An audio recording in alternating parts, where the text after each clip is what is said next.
1, 2, 3, 4. Check 1, 2. I'm going to do hand signals through the glass of us. 1, 2, 3, 4. Check 1, 2. 1, 2, 3, 4. Testing 1, 2, 3, 4. Check 1, 2. 1, 2, 3, 4. 1, 2, 1, 2. Check 1, 2 on the lab. 1, 2 on the lab. On the handheld. 1, 2, 3, 4. Check 1, 2. 1, 2, 3, 4. Testing 1, 2, 3, 4. 1, 2, 1, 2. Check 1, 2. 1, 2, 3, 4. Testing 1, 2, 3, 4. Check 1, 2.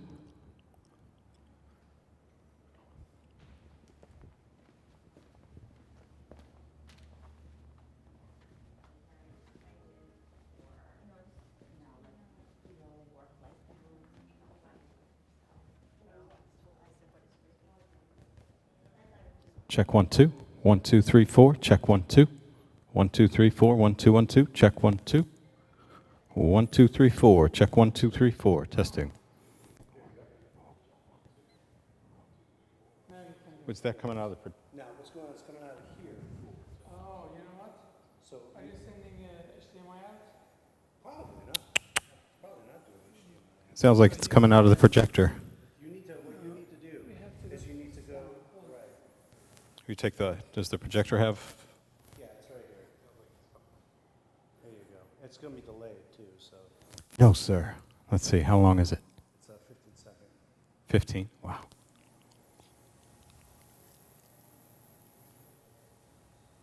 No, sir. Let's see. How long is it? So that's going to be an issue with over there to over here. You'll have to shut these doors. Right.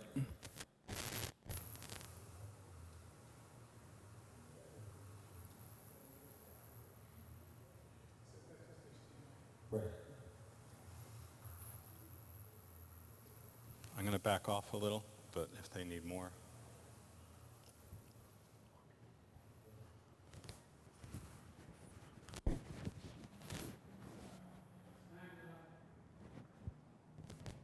Check 1, 2, 3, 4. 1, 2. Check 1, 2.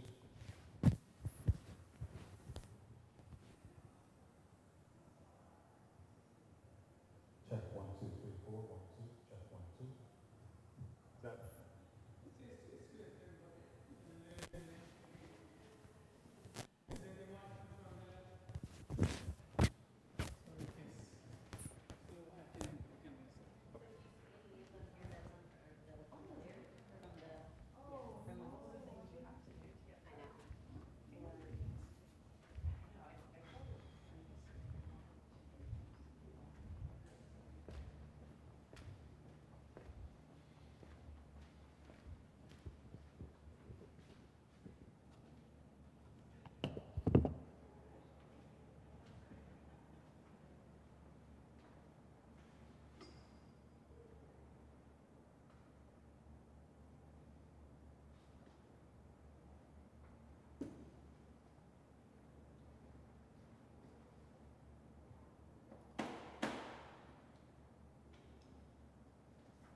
That... Crisis was passed.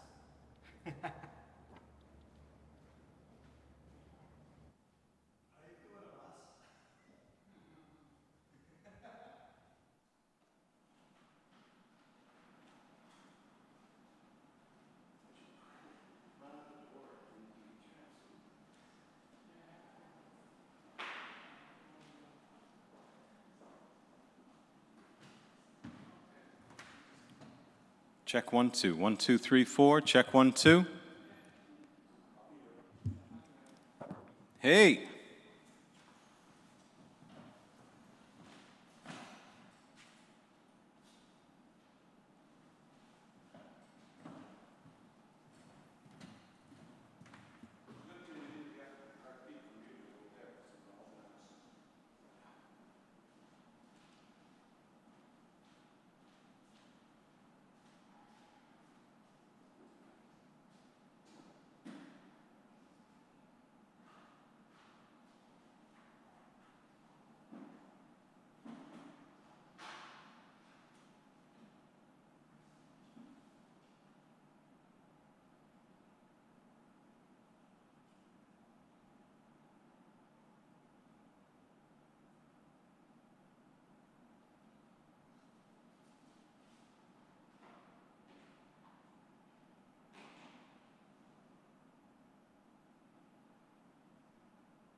4, check 1 2. 1 2 3 4, testing 1 2 3 4, check 1 2.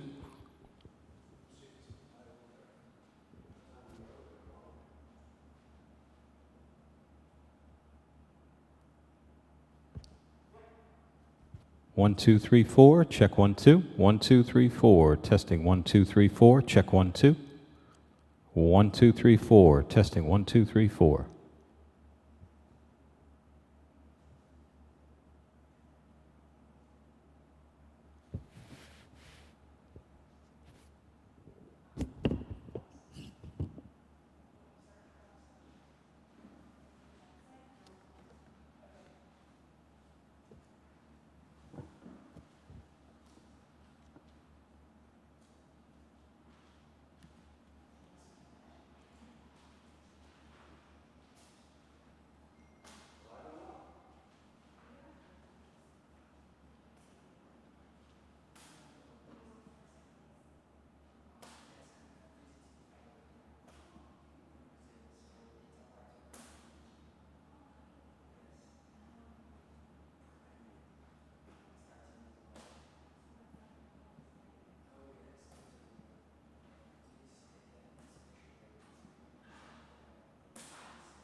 1 2, check 1 2. 1 2 3 4, check 1 2 3 4. 1 2 1 2, check 1 2 3 4. Aha.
Check 1 2. 1 2 3 4, check 1 2 3 4. Check 1 2.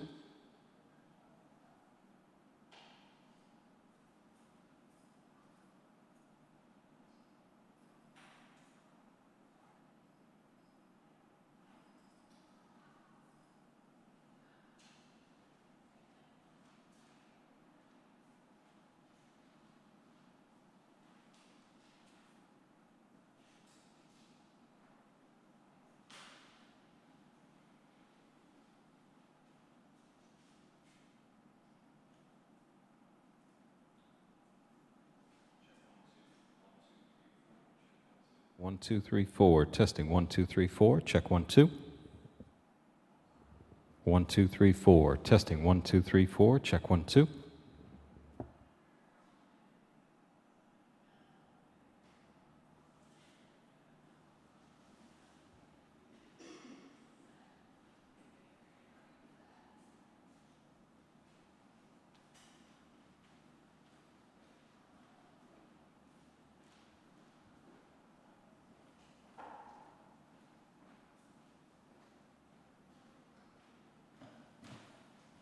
One, two, three, four. Check 1 2. 1 2 3 4. Testing 1 2 3 4. Check 1 2. 1 2 3 4. Testing 1 2 3 4. Check 1 2. 1 2 3 4. Testing 1 2 3 4. 1 2 3 4. Check 1 2. 1 2 3 4. Testing 1 2 3 4. Check 1 2. 1 2 3 4. Testing 1 2. And this is up to good. Check 1 2 3 4. Testing 1 2 1 2. Check 1 2.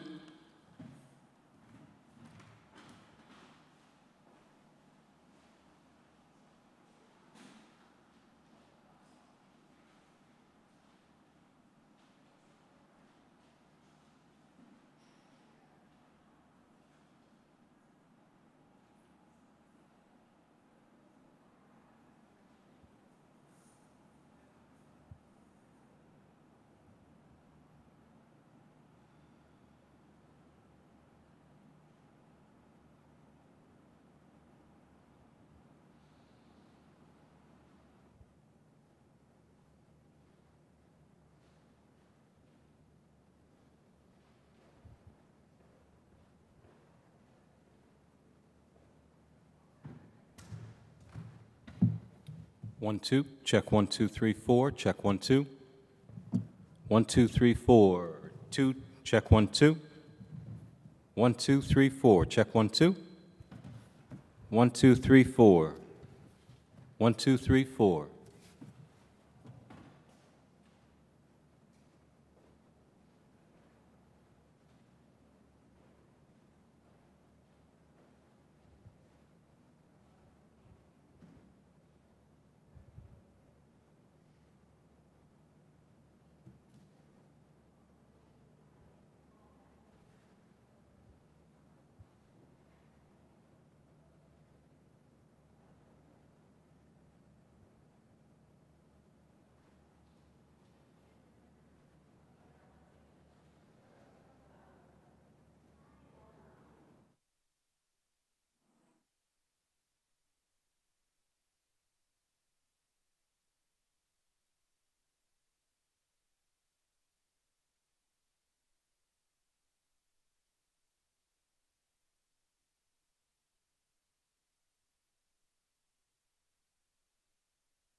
Check 1, 2. 1, 2, 3, 4. Check 1, 2.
One, two, three, 4. Check 1, 2.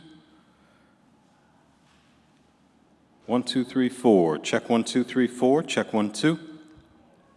1, 2, 1, 2. Check 1, 2. 1, 2, 3, 4. Check 1, 2.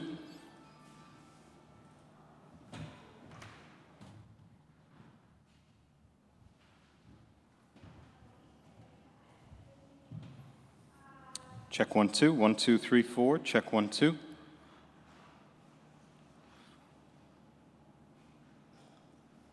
Check 1, 2. 1, 2, 3, 4. Check 1, 2. 1, 2, 3, 4. Check 1, 2.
Good afternoon, everyone.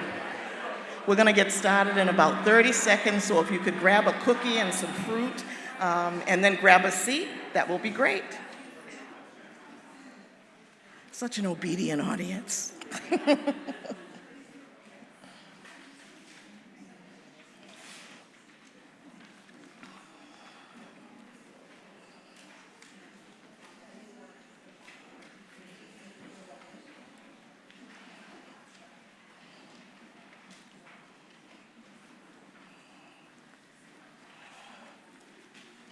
Just a couple of seconds.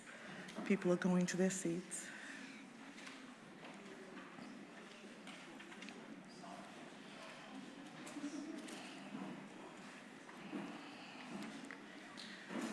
Well, good afternoon again.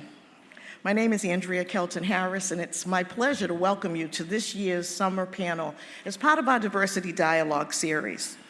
As you know, the topic is mental health as an invisible dimension of diversity. Mental health and its impact on our places of work and society in general has been a topic of discussion in our schools, in our homes, workplaces, as well as on the local, national, and international news outlets, and even in the White House. Some believe that mental health is only relevant if it is severe in nature and causes significant visible symptoms.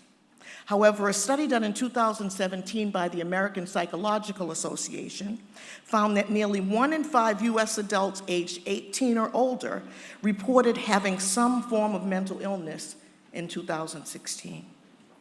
That's 44.7 million people. In addition, 71% of adults reported at least one symptom of mental health illness, of either stress, headache, feeling overwhelmed, or anxious. How many of us have felt that here? And so I say that to say that it's something that affects everyone, and it is here with us, among us. And so it raises some questions, such as how do we balance our mental health with our responsibilities and our workplace stresses? If our symptoms are invisible, how does our employer help us with it and be sensitive to them? And how does our mental health affect our performance? And how does our workplace affect our mental health? So today we have a glorious panel of experts that are going to help us answer those questions and share some of their own experiences working with and supporting individuals with varying degrees of mental illness. The panel is deep, and we will be having a rich and robust conversation, and as always, we welcome your input, your questions, because that's what this is about. This is a conversation. This is for us to all learn and grow with each other. If you are asking a question, we ask that you do use a microphone because we're being live streamed. Shout out to the folks watching on the camera. And we want to make sure that they can hear your questions as well. We also have some information at our registration table from our Wellness Center, from the EAP, that's relevant to today's topic. And so feel free to visit there if you haven't done that already. So right now I'm going to turn this event over to our moderator, Callie Crossley. As you know, Callie is a part of the Harvard family, and she is a great supporter of this work. She's a public speaker, television and radio commentator, including CNN's Reliable Sources, the PBS NewsHour, WGBH-TV's Beat the Press, and Basic Black, which focuses on events in communities of color. She's no stranger here, and we know we're in for a wonderful, wonderful session with her here, so I'll turn it over to Callie. Let's welcome her with a round of applause.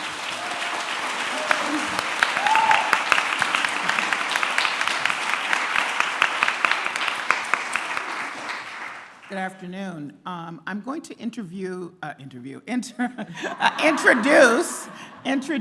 panelists, and then we'll jump into the conversation. I just want to begin with this note. Across the board, including all the panelists that I've spoken to before and other people, this is a conversation that doesn't happen often. In fact, most people say it never happens.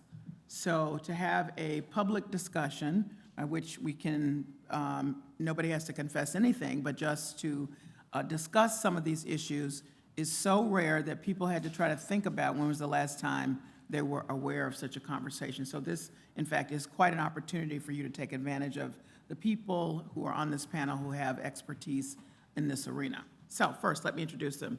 Next to me is Michelle Klopper. She's the Director of University Disability Resources, which provides leadership to university efforts to ensure an accessible, welcoming, working and learning environment for individuals with disabilities. She's also a member of the Diversity, Inclusion, and Belonging Leadership Council. Now, I have my list in order. Let's see, Joy, I'll skip over you. Next to her is Joy Connell. Is it Connell? She is the director at Massachusetts Department of Mental Health, where she is currently the director of the Office of Race, Equity, and Inclusion. And in this role, she functions as the agency's civil rights officer / ADA coordinator. She has extensive work with community-based organizations which have focused on refugees and immigrants, and while her training activities have encompassed issues of traditional minority groups as well as those of newcomers.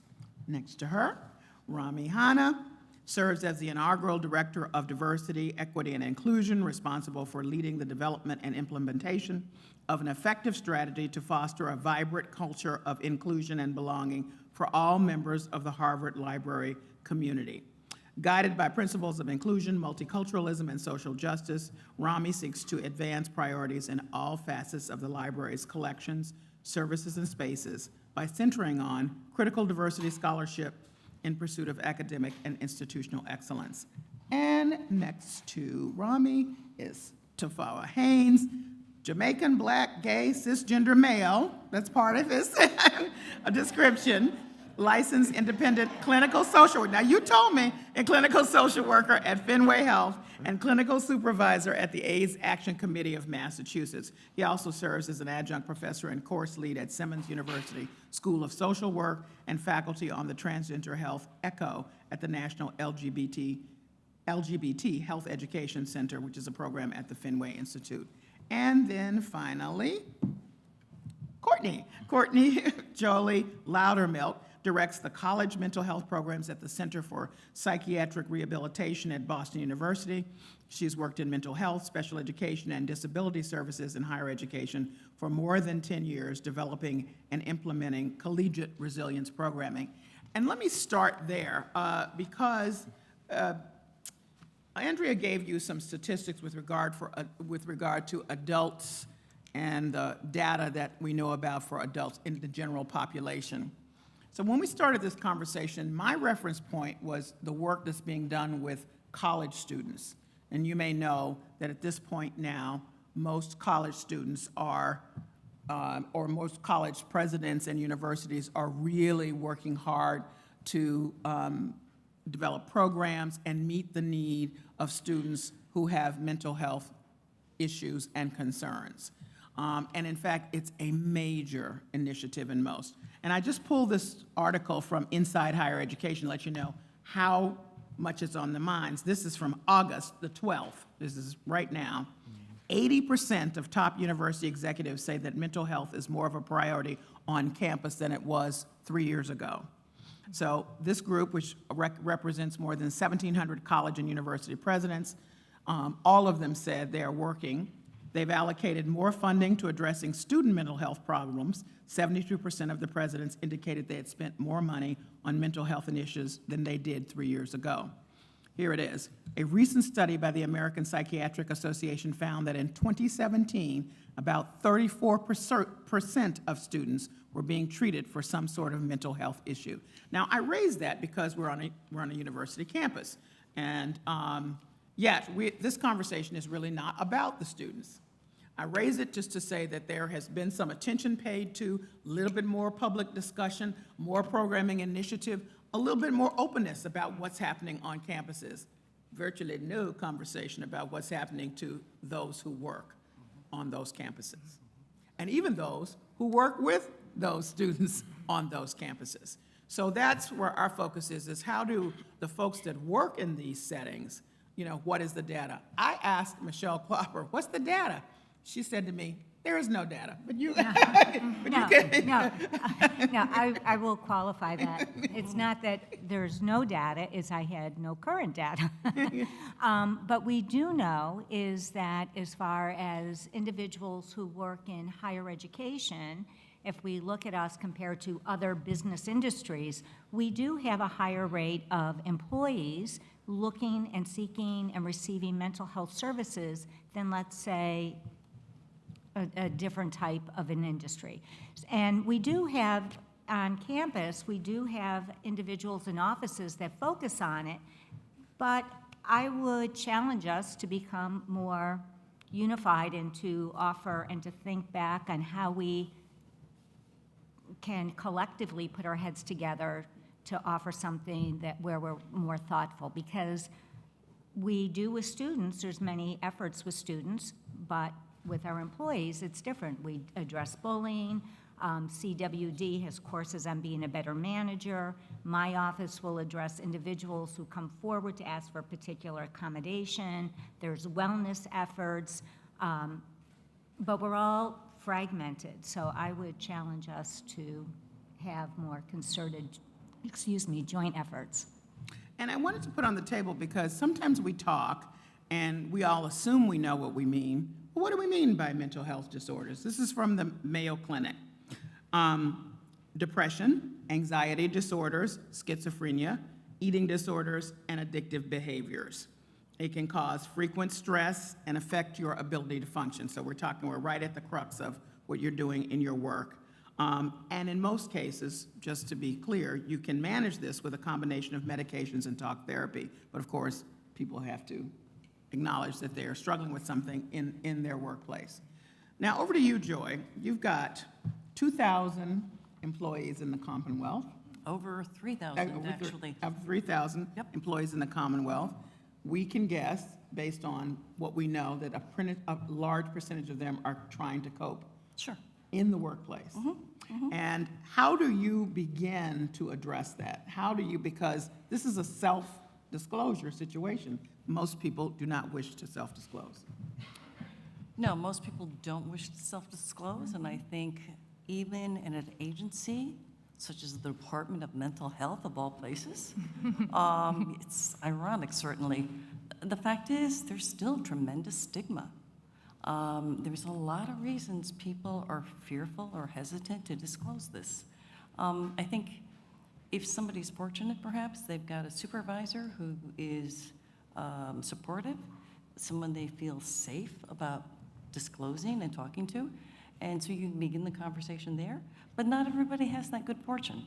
So absolutely, it's a challenge. I would say in general, I think what happens for a lot of people is that when they can't go to a supervisor, there's nobody else there perhaps in the unit they can turn to, there is the ADA coordinator.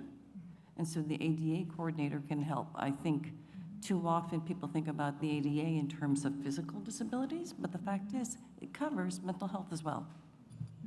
Tafawa, you said to me that people don't think about the folks who are treating people in the workplace, such as yourself, but you are first responders, really. That, what's happening to you also impacts what may be happening around in your space. And so, for those of you who work in the field, that's to be considered as well. I think one of the things, the reason why I said that is I oftentimes say I am the tool that I use to do the work that I do. So if this tool's not honed and not taken care of, how can I do the work? And I think that can be said in any position when someone's working.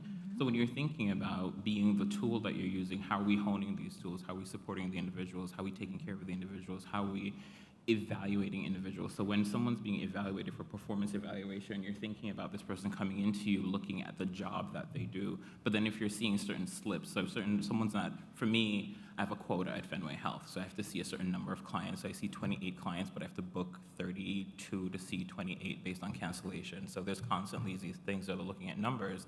But then where I see, and it took a while for me to see this for myself, because I have to check myself and looking at where are the slips that are happening. So am I doing my paperwork? My desktop right now had 50 things, so then I'm staying up later at night to do certain things, so then I go into work worried about. So then the worry is anxiety that's coming up. So when you're thinking about when we're labeling things as you define mental health, there's certain areas that you can look at and really think about how you're seeing someone function within the workspace and how you're then seeing someone feeling, I think someone mentioned the word safety. Like, is it safe, but also can I be brave enough to trust this space to hold me when I tell you something about me? Or will this then impact my job? Because if I tell you, you may then judge me. And when you judge me and evaluate me, does that mean that then I then get fired? So constantly having to think about the tool that you're working with, how you're working, and then if I disclose this thing about me, something's wrong with me. So when something's wrong with me, you may replace me. And that's the worry and the fear that you're constantly grappling with and navigating through within a workspace. And how do you support people in holding that and trusting that they can come to you, but working on trust in the space? And I think, Rami, you said something that was really, I thought, important, is that if people are feeling, well, at least I have ADA, because I know that it also covers mental health. But you've said ADA really is the floor, not the ceiling. And we have to begin to think about it more broadly in how it can be a support mechanism for people in the workplace. Yeah, most certainly. I think what's really important is that we really work on kind of creating inclusive environments and focus in on all identities. I think a big area of that is really kind of creating spaces of compassion where people can bring their whole person and whole self to a work environment. And a big part of that is really being able to dismantle a few societal factors as well as lived experiences and be aware of the social determinants of health when it comes to how we're engaging and interacting with folks. So for me, I look at this not only as an individual kind of component, but really as a structural piece that we need to address. So we're looking at, policies, public health policies, which is what's codified, and we're also really looking at social interactions and the social experiences that people are bringing. How do we view mental health? That would be chosen to even engage in these types of spaces. How does that impact, what the opportunities are that kind of exist in these types of spaces? Do we have experiences of discrimination or people not being able to feel like there's any kind of sense of equality? Do we create spaces where people are able to actively engage in open dialogues around this? And a lot of these things are very subtle and looking at the surface and deep levels of our culture, which I think is important for us to often engage in. When you have someone walk by and you ask how you're doing, the quick default is always, I'm doing great. But if someone actually says something different, often the response is, oh, well, good luck with that, enjoy yourself. And that all of a sudden could have been an open opportunity to have that dialogue. And if you don't even have that with someone who could be a friend or a colleague, imagine having those conversations with a supervisor. So it's really kind of about noticing the subtle things and really working together to really create a sense of compassion and community where we can really talk about difference to open up spaces where stigmatization is kind of put down. So we've talked about, and we're going to talk more about it because it's really very serious in how a stigma manifests itself in small and little ways. But I wanted to jump over to you, Courtney, because over at BU you have some people who are on staff who are in a program called the Peers Program. And they are people who self-disclose, who are working through their mental health concerns, and who are at work at BU. So I wonder, what have they learned and taken away that could be shared here with this audience about being in a workspace once you have disclosed, or actually, because many of them didn't before, being in a workspace without disclosing and dealing with that stigma? Right, it feels like a different ball of wax to be in the peer specialist or peer mentor position, because you are hired on the premise that you live with a serious mental health condition. It's a game changer when we have a conversation, when I talk about kind of living in a bubble where mental health is on everyone's minds. Mental health wellness is something we practice in so many different ways, inclusion, checking in with each other. I think about those peers and sort of their path to get there is really probably a sliver of the people who live with a serious mental health condition who go into the workforce. And when I think about that, I think about the kind of 4 places where people can disclose as a potential employee: when you're in the application phase, when you're in the interview phase, when you're in the just got the offer phase, and when you're anywhere past hire, day of or 10 years later. And our job as managers is to be really open about who we are and our values and this culture of caring that you're talking about at all of those stages in really different ways, all the way from we talked about this at lunch, not assuming, we don't know with non-apparent social identity experiences, including mental health conditions. We can't assume anyone does or doesn't have, but we all live with mental health. So, checking in and being considerate of others' experiences happens even at the application phase, and asking people if they need accommodations or arrangements or guidance to just fill out an application and navigate that process. Really just not assuming is what it comes down to. Having peer mentors on staff certainly keeps me on my toes. We're really being really student-facing in my work. I'm very clear that I don't talk about students or individuals without them. So that just is kind of like another facet of having people whose experiences are theirs. I think is really critical and is part of that creating a culture of caring and respect, mutual respect. So I asked all of the panelists before if they thought that the slight shift, that this is by no means a panacea on college campuses, where they're acknowledging and beginning to talk and try to figure out how to deal with these issues among students. That's a cultural shift then among the students, because it's not so unusual if your roommate, the person down the hall, the health services is there in an open way supporting you. Slight cultural shift, but it is. If that was happening in the workspace, nada, everybody said here. So how do you get to a point, because since we've established that the stigma is real, what are the people in this room to look for as any potential way of combating that, because they won't self-disclose? There's no way for them to, because there's too much at stake. Who wants to start off? I'll just say, I think Okay. it starts off with the people who are in positions of power first. So we can't rely on people who, to disclose. It's not their job or responsibility. It's our responsibility to create a culture where we are not shying away from talking about it and creating a space where the safety is there, where they feel like I won't be judged, my potential employment won't be threatened, or my employment won't be threatened. So I just want to add that I think it starts off with us creating that experience. So is that training? I mean, Tafawa and Rami, is that training? I know you're both pretty high on training. I think it's training, but I think also I think Rami mentioned like whole self. I do this activity with the clients where I do identity pie and I have them list their identities on one side and I say it's Thanksgiving, so split this pie amongst yourself in terms of the selves that you bring into this work that you're working with me. And a lot of times clients will say depression is this biggest slice of the pie, but I'm like, if you were outside of here, where would depression fit? Would it be bigger or smaller? Where would it be? And I think it's to engage the whole self in the workspace. I am a therapist at Fenway Health. I put my specific identities there because oftentimes people omit those parts of me in how I engage Fenway Health, right? So I'm a gay black man who's a Rastafarian coming from Jamaica who's an immigrant. Like, so when you list me, I'm this unicorn in this space, but you have to think about how I come into the space. So I'm walking around, I have long nails, I have this outfit on that is very effeminate. I navigate society in a specific way just to get into Fenway Health, and then once I'm in the door, then there's another way of navigation into the space. So thinking about the whole self when the whole self gets into the workspace, and I think then you get into the leaders becoming vulnerable and naming the fact and giving permission to. I remember having an injury at work and thinking, well, I need to figure out where my clients need to be, then I need to go have surgery and come back a week later after I took a week off. And I was in my office noticing that I'm falling asleep at 5 o'clock. And so I then canceled my 5 o'clock clients just to rest for a little bit and pick up more clients. And it's like, something's off here, Tafawa, but I didn't know that I could ask for more time. I knew that I could ask for more time, but I didn't know how to go ask for more time because I felt like, well, there's this quota and this number and I need to match this and meet this. So that's what was talked to me about a lot more than how are you doing? Mm-hmm. And the how are you doing is met with, great, but the person's down the hallway already after I said how I was doing. And I'm like, well, how are you? So I think it's to be able to stop and pause. I think there was a day that I told someone in the elevator, as you said, kind of when the how are you doing happens, I said, I'm tired. And they got stuck, and we're stuck in the elevator together, so it's really uncomfortable, two people in the elevator. So they sat there, and I was like, well, I'm tired, so I'm tired. And they were like, tired? I'm like, yep.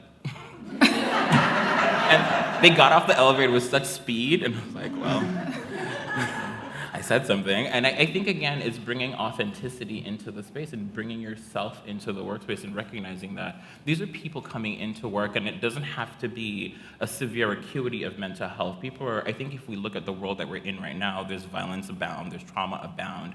We are walking through and walking with it. Every one of us is struggling with something when it comes to mental health, and to generalize it to everyone, not just looking for the person with the problem, then we need to fix or support that person. It's how do we generalize it and make it the culture for everyone. I think with that too, thank you so for sharing that. It does really need to start kind of like at the top. I think managers and leaders really need to be talking about this early and often. And I don't mean just kind of having trainings and education on like mental health and mental illness and what that is, but really even education on active listening, being able to kind of engage in cultural proficiency, and being able to really be humble in the sense that we all are really working together, and we do speak about this early and often. It really kind of does help shift and kind of create a culture where it is one that is welcoming. And I think for me, what I noticed the biggest issue is like really shifting like the conversation around from mental illness as an individual patient kind of piece to really something that's more society-based that we should really be addressing. And I was part of the Racial Equity Institute when they had come out here, and I would highly recommend to anyone kind of engage in this. But what they talked about, which was very powerful for me, was really this kind of groundwater metaphor, which was really an approach in looking at what systemic and structural inequities actually look like. And for folks that might have not heard about this, just the very short version is it's, if like we're looking at a lake, and we see a fish kind of pop up and is laying like dead or whatnot. The problem is like, oh, what's wrong with the fish? Like, what happened to the fish is really what our first inclination is. But then when you start to see maybe hundreds of fish kind of pop up, then the question starts to shift to, hey, well, maybe the water is kind of the issue, or what's going on with the water?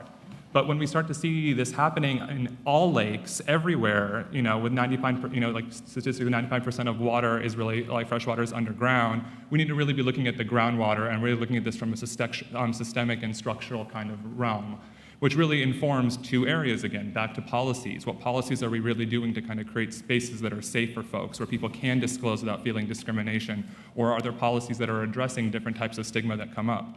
What systems do we have where we can have these incredible conversations like this in open spaces where we can really actually talk about these things? So when you go to a supervisor or someone that's working with you, they're actually talking about how we can really help you and support you and really come up with an action plan to really be a resource. Or are we actually investing funding in screening options or flexible days or other types of resources that can really be available to really say to an individual, we're actually here? Because it's not about the recruitment and coming to an institution that has some of these benefits. It's really about the retention side of things as well, which is just as important. And what are we establishing within our institution to show that we actually do care about the entire person's well-being? Yeah. So Michelle, I want you to pick up on that, because when we talk about an accommodation for somebody who is working and trying to cope with, sometimes that feels heavy.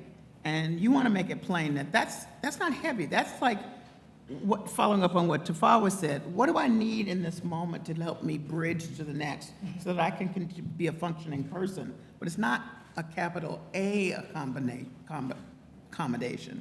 It's about flexibility.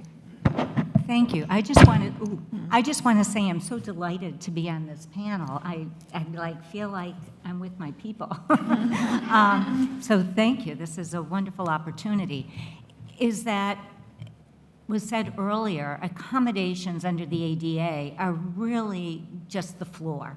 And mental health, for all of us, our mental health is not as stable as, say, my arm strength, which is pretty stable, is that it depends upon the day, and it depends upon how many pressures I have outside of here. What are my deliverables here? Who are the people I'm working with? Is there active listening? And I mean not hearing, but actually listening going on, and do I feel supported within the workplace? So I think that what we want to do, this is a systemic change, it's a cultural change, and I have to say excitedly I'm seeing more blades of grass growing this way within the university, but we have a ways to go. So what it really is how do we, within our units, how do we treat others? What systems and how lenient are we when someone does say, I'm tired? And how do we respond to that, and how are we supportive? How do we bring our authentic human being self to work, not my, 5 o'clock, end of business, has to be in. And so I think that for all of us, and speaking as someone who's been at Harvard now for over 10 years, is that we're very focused on our deliverables. And I would say, that's great.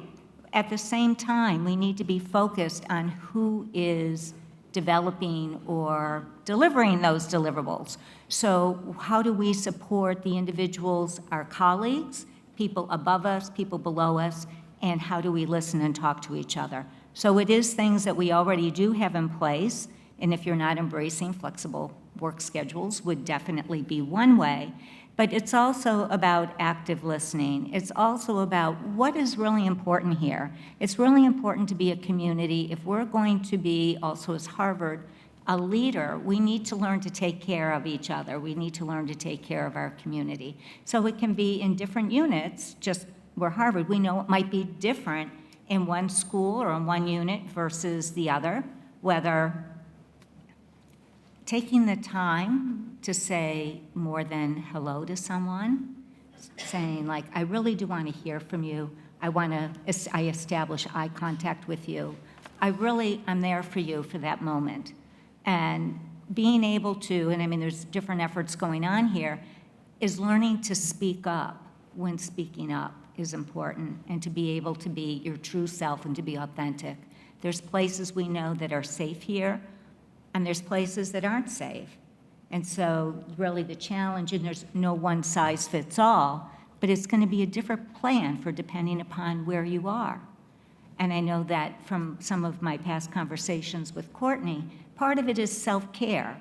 And so how do we bring our own self-care, and how can the university support us to develop our self-care skills? And how do we say no?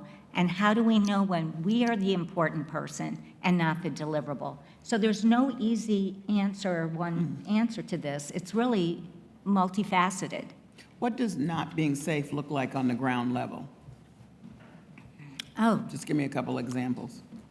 non-disclosure would be one. And I would say one of the things that in mental health, that's the biggest issue that people have, is fear of disclosure, because I'm going to be thought of as a less than, non-capable.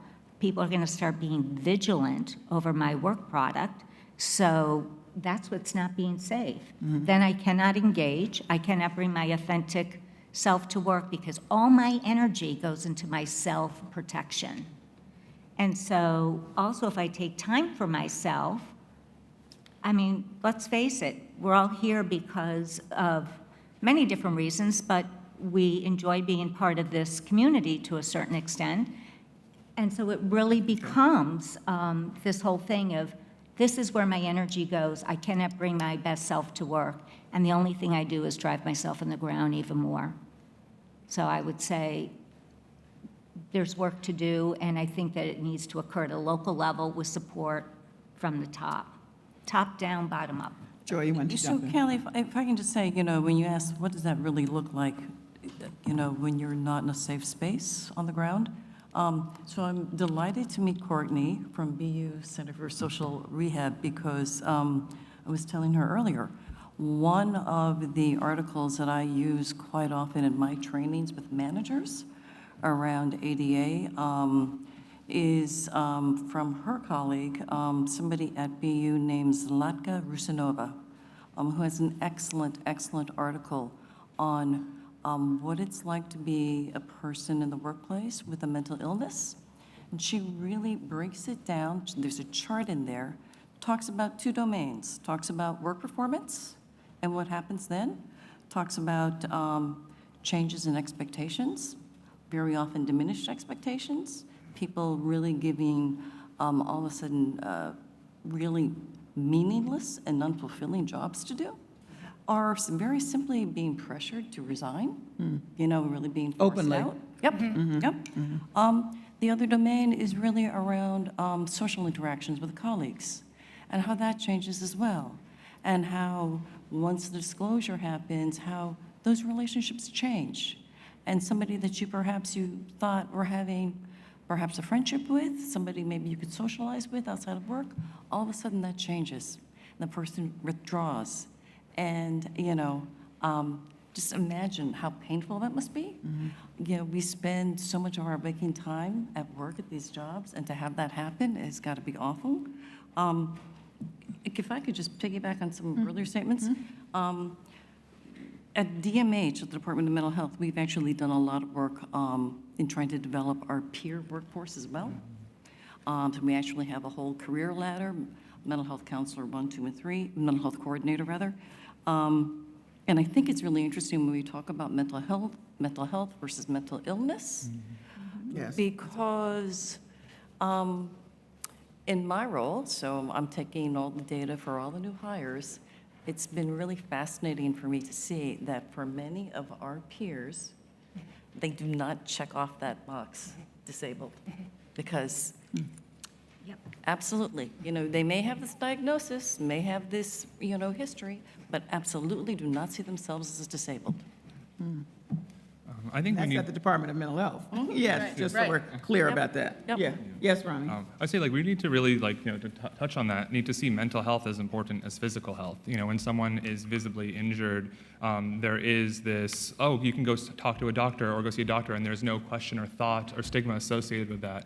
But when it comes to anything associated with mental health, it now becomes this thing. And, you know, somehow when it comes to topics around mental health, you know, our ignorance really erases all empathy when it comes to engagement and interaction. And for me, I think that's really, there's a few things. There's a lot of fear that's associated with that, which a lot of like these incredible panelists have shared. But I think, you know, the stigma is really because most people feel like this mental illness will fully define who a person is. You know, it becomes a monolith to who they are and their identity, and that others might not see them as capable, or maybe they can risk their job. But another area when it comes to kind of fear is really incorporating and understanding the many components of intersectionality that are really associated and interacting. You know, from a class perspective, is there even opportunities for access? As someone who comes from a very low socioeconomic background, for me, even getting physical health support was like a question here and there unless it hit an extreme. So there was no even thought of an idea of really going in for any kind of mental health piece. And when we look at our statistics, you know, even some that I had jotted down is people suffer from depression and have the symptoms for over 7 years before they even begin to seek help. That to me is so concerning that, you know, we have to hit a point where we've hit a breaking component of things before we actually finally reach out to kind of seek that help. And less than 50% of folks even receive any kind of treatment. You know, and I think a lot of it is because of the fact that we don't really talk about this. And then when we start to add, you know, socialization, if we're looking at masculinity, you know, especially in the gender realm, you know, how many folks are told as men not to be able to speak up or even share your feelings or man up or these types of things. So now people begin to, you know, suppress that.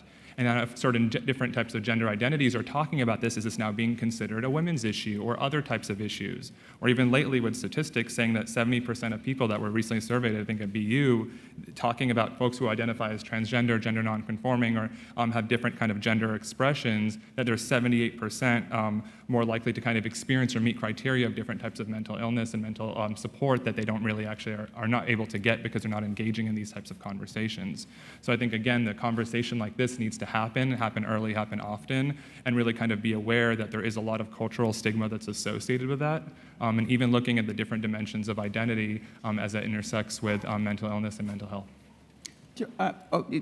Just a second, Courtney. I wanted Joy to tell her story about what you. Oh, that quote? Yes, Yeah, yes. because absolutely. Yeah. So we have been doing some conversations out in the community with specifically staff of color. And, you know, I'm glad you brought up intersectionality, because when you talk about the stigma of mental illness, I really think it's something that gets compounded depending on your background, where you're from. And it's really interesting. One woman in the group actually made this statement that I just thought was remarkable. You know, in mental health, we talk about recovery. You know, the tagline is "recovery is real." And she said, you know, if you're white, recovery is real. But if you're a person of color, mental illness is a death sentence. I thought that was pretty intense. Yep. Courtney, you wanted to? I guess, yeah, I wanted to go back to something about the trainings that you had asked about. So, like, I'm just thinking of the people in the room and the managers, and sort of how do you take this energy, and where do your conversations start, and how do they happen And this is pretty formal and big scale, I would say, but how does it happen small scale in your departments, in your smaller cohorts at work? And I think, after we spoke, Kelly, I was thinking at the Center for Psychiatric Rehabilitation, we work with hundreds of students, faculty, staff. We work not just with BU people. So we work with lots of people who live with a serious mental health condition.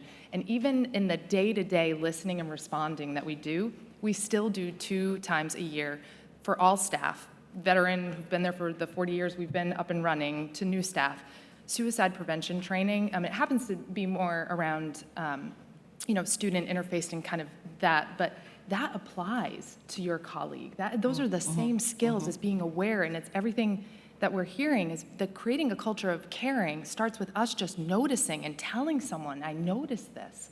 I saw that this looked different for you. As managers, I noticed your productivity is different. And starting that conversation and knowing a little bit of that training too, and the skills I think that come along with the training is knowing what to say when someone says, I'm tired. That's not really complex, but how to have that emotional vocabulary. I think it does start with skills building and training, and nothing that you can really take for granted and assume that anyone is really comfortable with. And it's never comfortable. Talking about suicide and serious mental health condition is not really, it might not ever be comfortable. But it's real, and it's ours to own. It's everybody's responsibility to take part in those trainings. But to think too about what we're hearing, that it's not just about people who live with a serious mental health condition, but kind of being able to think about it broadly, and that mental health is something that we need to foster in our communities in different ways. Well, I just wanted to build on what you just said, Courtney, and also the intersectionality piece, because Tafawa, you've really been working on that and trying to get people to understand what that means. And Courtney, Joy just told us this devastating anecdote by a woman who feels like, well, I might as well just hang it up if, I express that I am trying to deal with a mental health disorder. I think a couple things I'm thinking about. I think a part of it is just hearing that as a person of color, it's a death sentence, then add another layer. When you compound the intersections and look at it as I'm navigating being a black person at my job, and then if I add a layer of being depressed at my job, that's then another problem that I have. And I think a couple things that we've talked about here is thinking about the ways in which we talk about things and the ways in which we name things in the workspace. So oftentimes, when was it? Last Monday, I was with a client navigating through their FMLA leave, and they didn't get time enough to leave. And the question on the paperwork said, when will this end? And as a therapist, I'm like, I don't know. And your reaction. Yeah. I think the reaction of, I don't have a magic wand to know when it will end. And I oftentimes tell clients, there's no switch on your body that I can flick off that will change this. So let's stop looking for the switch. But I think in people looking for the switch and looking for that change, they're looking to then answer the question for the other. When will this stop? You've been dealing with this, as you mentioned, the statistics of 7 years to just get into my door. Now, how long will this take? I don't know. I have clients that I see for a 6-month episodic care, but in 6 months, a lot can happen, and then a lot doesn't happen. So when you graduate from care, you may need more. So then how do you engage in those conversations as well? I think at Fenway Health, we're trying to engage in a conversation around diversity as it relates to racial diversity. We can talk about being LGBT, so I can go in there and be very queer and flame out at Fenway Health. But the moment I talk about being black, then there becomes a pause, because people feel as if I'm calling them racist when I name certain things, and sometimes I am, because the system is racist. And it's yes and. Let's continue to have this conversation, right? I think I'm naming that the system is racist and there's more to it, right? And it impacts my mental health. When I'm navigating a conversation when it comes to whether it's getting a raise or whether it's financials, and someone says, well, I've advocated for you. You don't know me very well because I've had to protect myself from you because you have harmed me. So how can you advocate for me in the workspace if you haven't gotten to know the whole person? You know the employee who is the therapist who's working here, who you're comparing to the other therapist who's here, but it's not a level playing field. I am different than these other people. Or someone will say to me, well, you have to be at your 100%. I'm like, well, I was 100% when I was coming in and someone was gendering me incorrectly or someone was judging me. So then what percentage am I working at in this workspace? Because you're judging me compared to other people. We're all working differently. How do you see the individual and then the whole and then in the individual within the system and navigating all of that? But then that takes a lot of work in the workspace that people aren't willing to do and aren't aware of how to do. I think it's not that, it's a lack of willingness at times, but also they don't know how to. And at times I may not also have the answer, but we can talk about it. And I think when you try to engage the conversation, you meet a wall oftentimes. And when I meet a wall, sometimes I will flare and be very pissed and then try to go back and forth with it. But there are times when I'm welcoming you into the conversation, yet there is the defensive mechanism that goes up for other people. They don't want to become vulnerable in front of me. So then they assert their power and the conversation stops. I just want to follow up on that, because as I'm listening to you speak, there's a group of us who are looking at trust, because part of this is the stigma is, do I trust you enough to be able to share this about myself? And so the question is, why don't we trust? And it's because all of us at some point have been betrayed. So how do we start, and how do we deal with betrayal, and how do we deal with trust? I don't have any answers about that. On that at this point, but it's a very interesting concept that I think that we need to also explore, and one of the reasons I'm not going to share, because I'm afraid you're going to betray me. So I just throw that out there as another piece of this as we move forward. I wonder how you handle in the workplace. So you've gotten to the point where you're trying to inch forward to either self-disclosure or being more open or whatever. And the person on the other side gets it, but is so worried about this could be me that their response to you is almost vicious. And I've seen that in other scenarios. You know, that's not going to be me, so don't even come over here with that. I'm not anxious. I'm not depressed. I'm not, you know, and then it, you know, you're in small spaces. Even if you're in large spaces, you're in small spaces working with people. How do you keep work? I mean, the point of this is you have to keep working, or you're in a workspace. So how do you navigate that?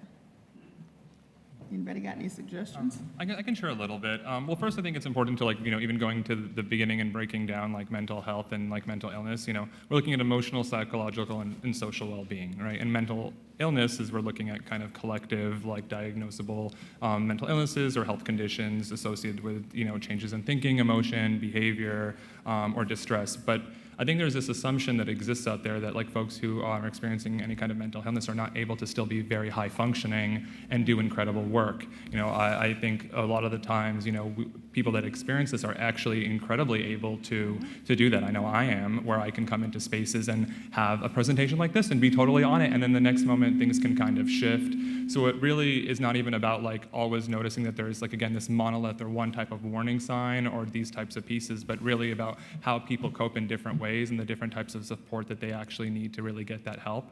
And I think because there isn't really any of those conversations that are happening, it creates an environment where no one's really able to kind of really learn or know that this is something that's often ongoing. Because when we look at these statistics, we say, oh, well, this is 20%. I guess a lot of other people, there must be a lot of folks in this room that are experiencing this, but because no one talks about it, a lot of the times people can withdraw and go home and be like, why me? What's wrong with me? Why can't I fix this? Or why am I the one that's going through this? And then you start to add layers again when it comes to, again, trust around people that are close to you who are just drink some tea, or don't think about it, or, and that's kind of the typical responses that happen. So then you try to just get over it, and then it comes back, and then you start to wonder again, what's wrong with you? And I think a big part of that is when you have that internalized depression where it's you're the one that's experiencing this, and then you compound elements of identity that are already happening, it creates a lot of trouble.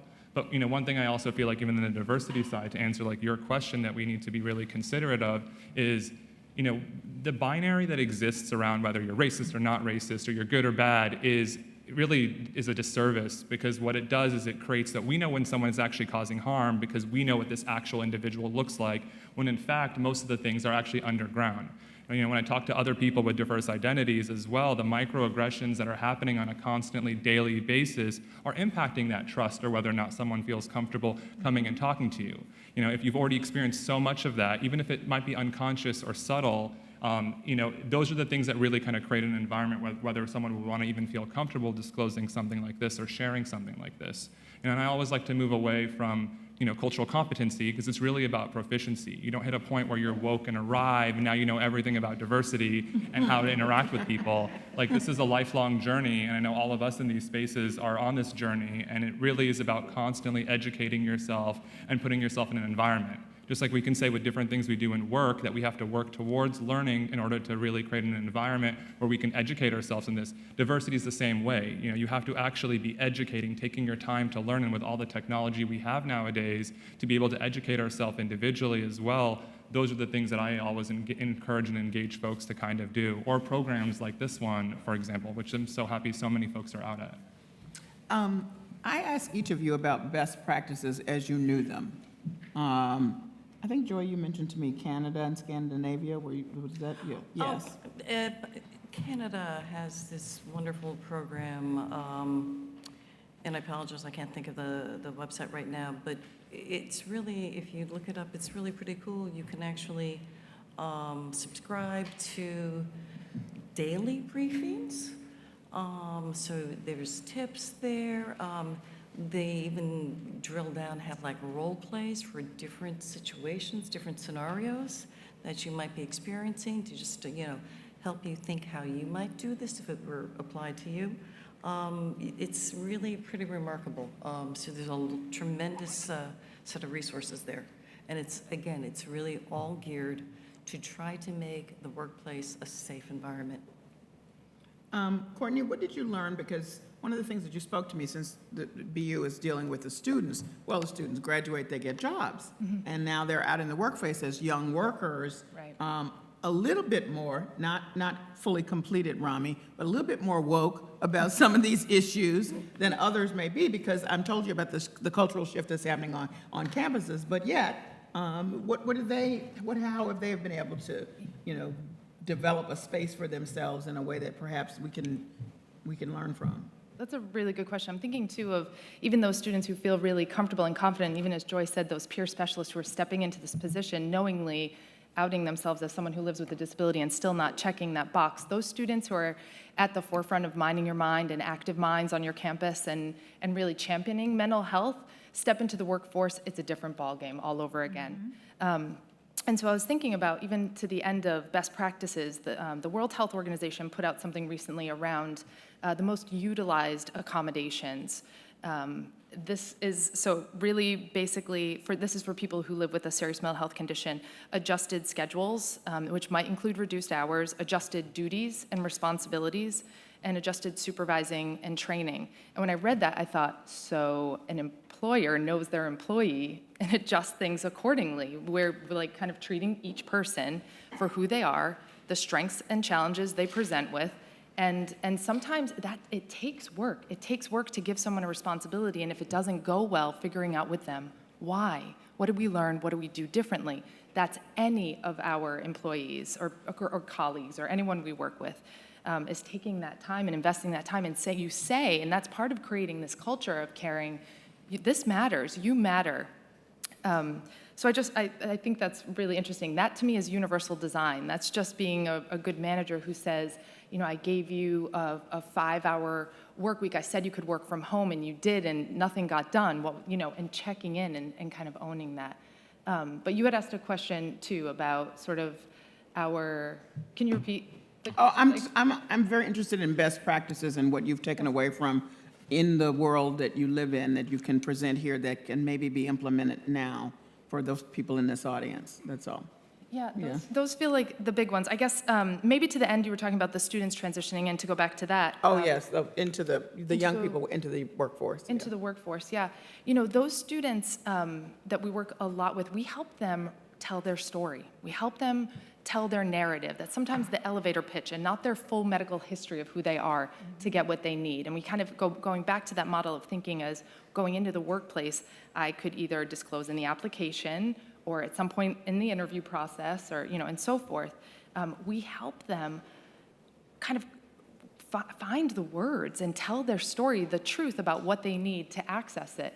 I don't mean to kind of, make it seem like paint a picture that this is an easy process, but it really is about helping an individual see that you might not have to go to an ADA coordinator and disclose if that's what you're saying you choose not to do, but you live with a history of trauma and knowing that in this physical work environment, you will not be productive. Talk to your manager about spaces where you will be productive. And kind of, it takes time to help an individual see where are the areas where I'm really vulnerable and I cannot be this great worker and smart person that I know I am, and helping them kind of navigate that. So, and the conversation's ongoing. Students come back, 5 years later, and now I'm given this responsibility, and how do I navigate this? And you kind of help them think out of the box, and really develop the self-awareness and the self-confidence that, sometimes it is helpful, because we know that, going back to some of the center's great research around work for people who live with mental health conditions, we did a 5-year longitudinal study on people who live with a serious mental health condition, and half of them were not able to sustain work in those 5 years despite a sturdy start. And that's startling. How many disclosed and how many didn't? That's a good question. I don't know that I could say that offhand. I think it was a, kind of a smaller scale study, but 5 years, there were 500 plus individuals who were in this study.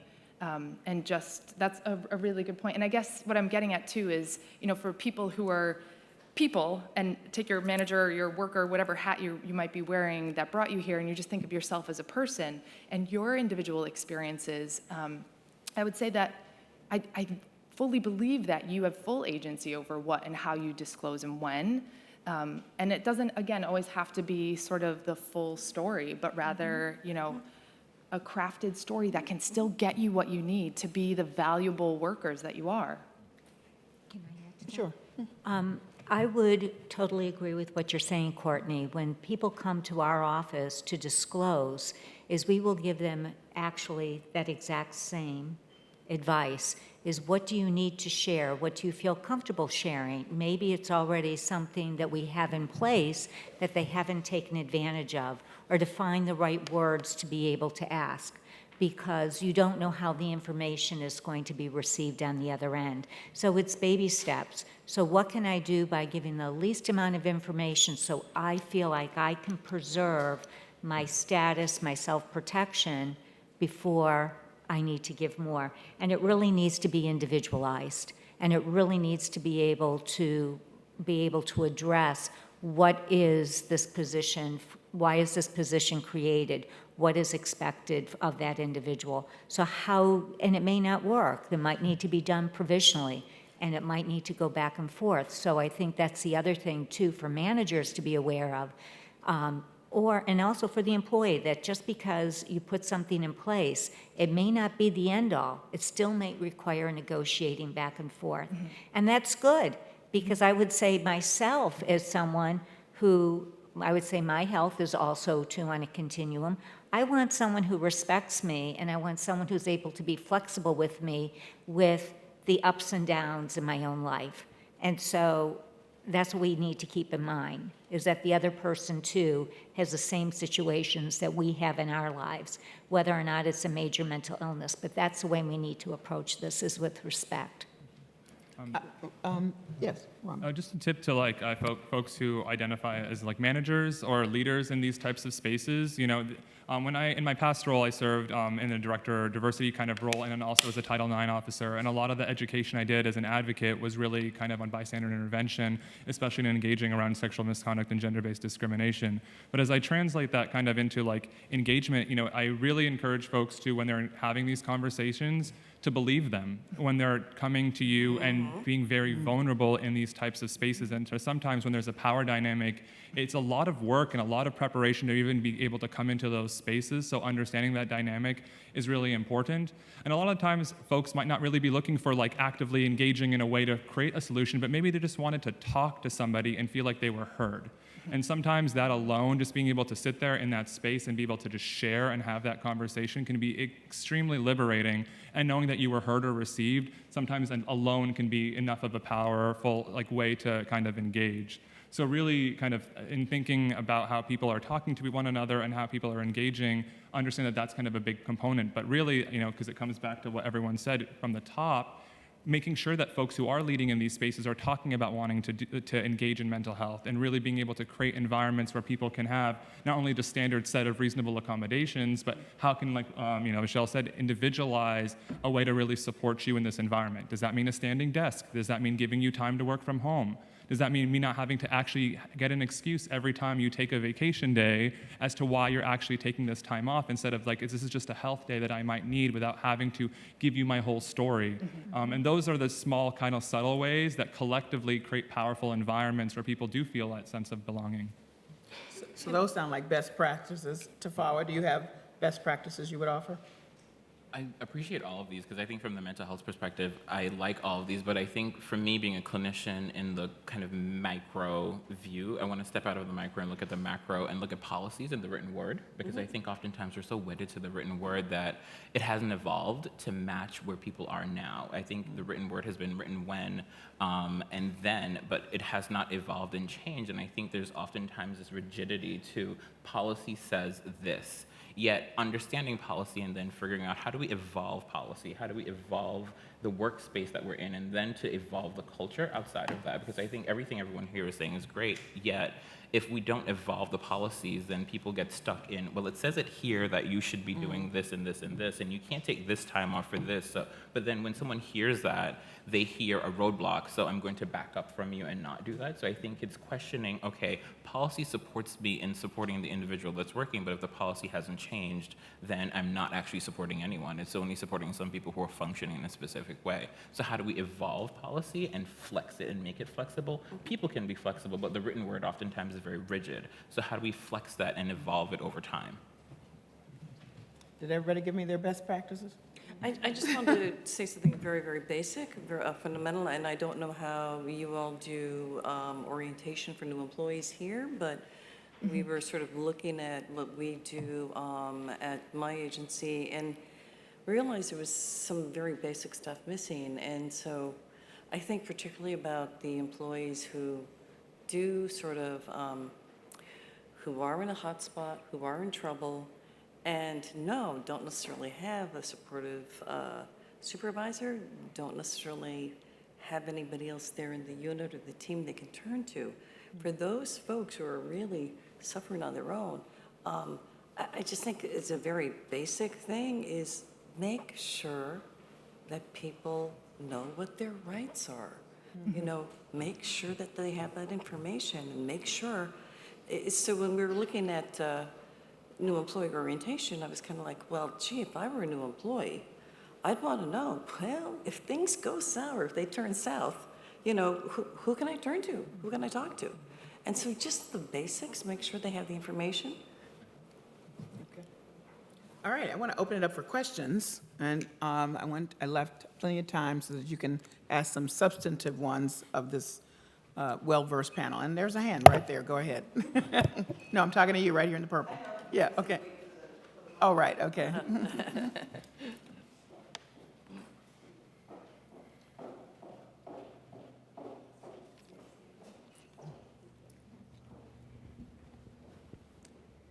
There were several things about that I'd like to hear more in terms of, there's a lot about what we could do for employees who may have challenges.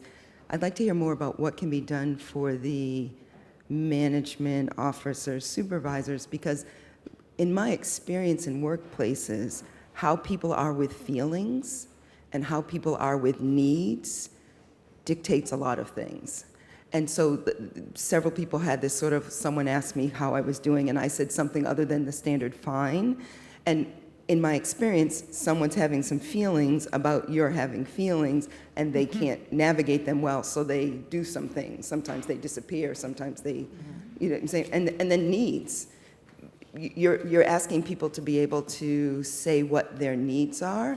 Is the environment you have a place where people saying what their needs are and those needs being heard and respected and honored and accommodated? Is that the kind of place that you have going, because that's for people regardless of what their mental health status is. And that's a really, it's from being in a workplace where it was like, what do you need? This was, what do you need from us so that we can get I was an attorney in a law firm. And it was very much like, oh, we're gonna give you everything you need so you can make a lot of money for us. And so me being clear about what I needed and speaking it was like, oh, what else do you need? What else do you need?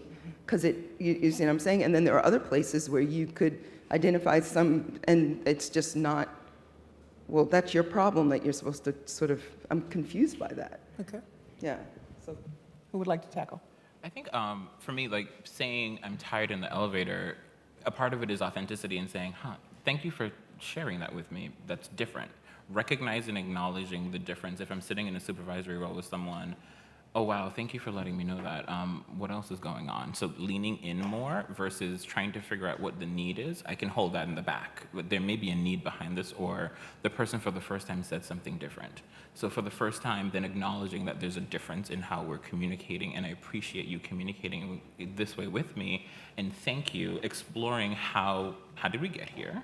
And can we continue this? Because I like this authentic way of, so let me foster and blossom this. And through that, then we access need, because the person is, again, building trust with me, because I've acknowledged that there's something different in the way that you're talking with me. So you're tired, what happened?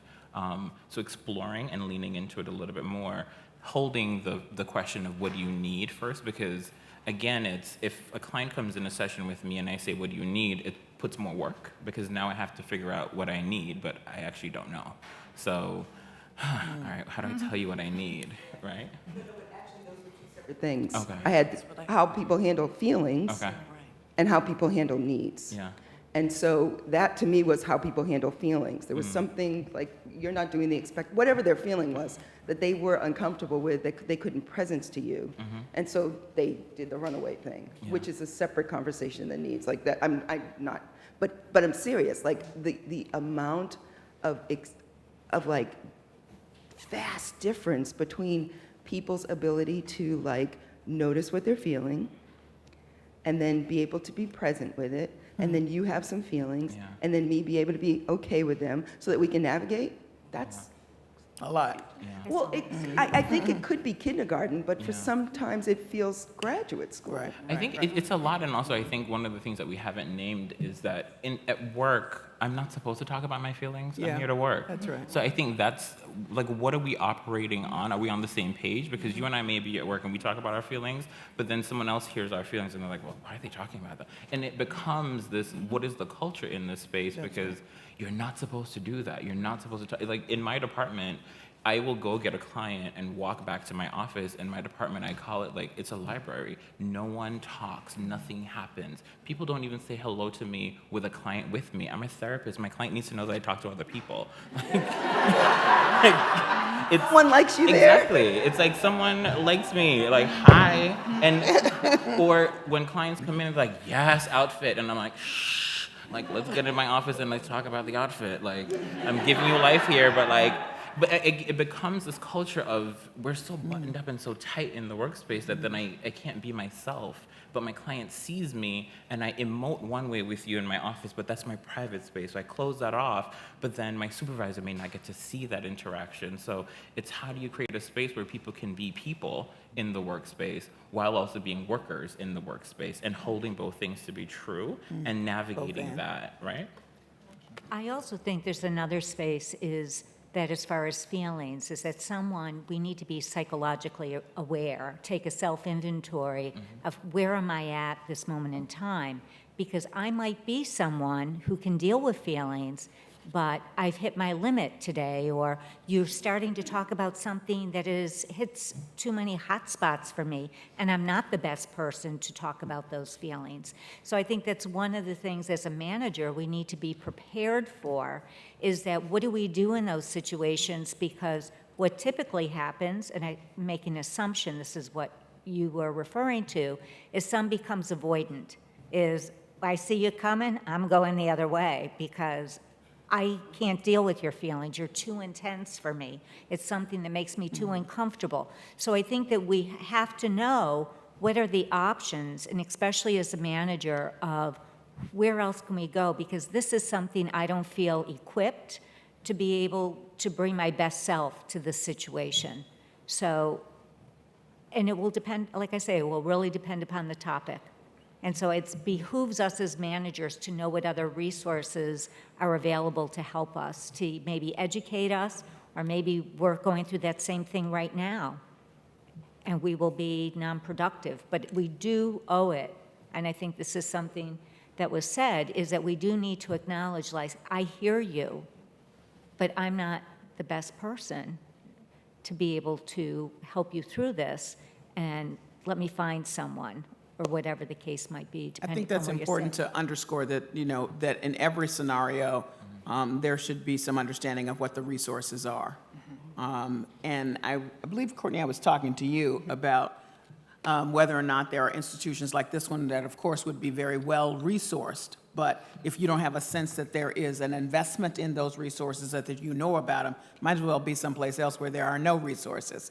So that is sort of a basic, to me, best practices that can start the conversation. But there was a hand over here. Yes, okay. Yeah.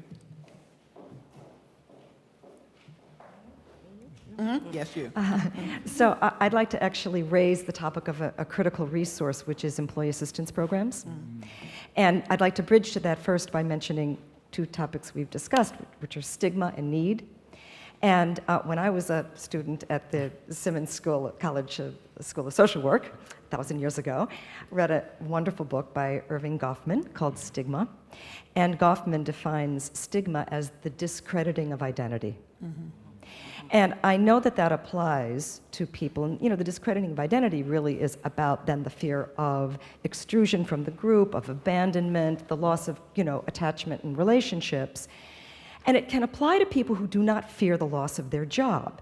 So it's not that by disclosing something that will then stigmatize me, I think there's going to be some adverse employment action. It's more that something very primal, some primal fear about extrusion, exclusion, and abandonment takes place. So now we have people who have, quote, needs, whatever it is, and we have a potent resource in the form of the Employee Assistance Program. Some EAPs are better than others.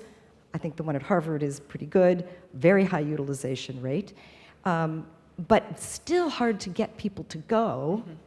And one of the things that I've tried to train people and managers to say over the years is never to say, you need help. Instead, to say, you deserve to have someone who knows something about this and can really support you in figuring it out. Because by using the word deserve, and when I tell this to managers, there's a little light that goes on. I think, and they've come back and told me this, because I think the notion of deserve is a way of affirming identity, and thereby, ideally, I hope, sidestepping or at least minimizing the potential for the sense of discrediting and stigma. So I'd like to know how you guys use EAPs.